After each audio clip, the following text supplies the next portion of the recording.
1950 के दशक में सुभाष चंद्र बोस जर्मनी के शासक हिटलर से मिलने पहुंचते हैं। हिटलर दुनिया का सबसे खतरनाक शासक जिसने अकेले 60 लाख यहूदियों को मरवा दिया था।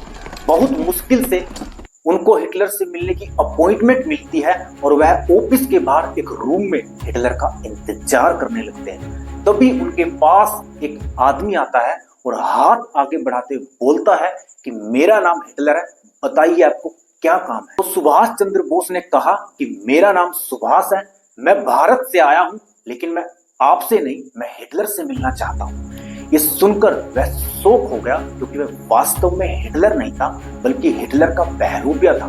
दरअसल हिटलर ने अपने ही जैसे कुछ बहरूपिये तैयार कर रखे थे जो उसकी जगह बाहर के सभी काम करते थे।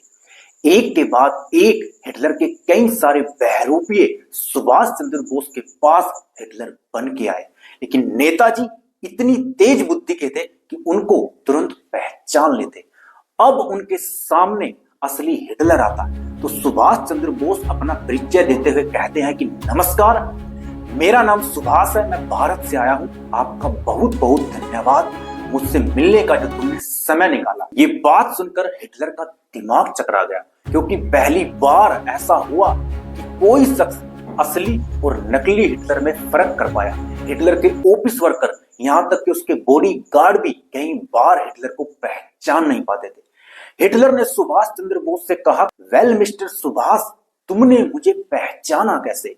तो सुभाष चंद्र बोस ने कहा, नकली हिटलर को हिटलर की एक्टिंग करनी होती है, असली को नहीं।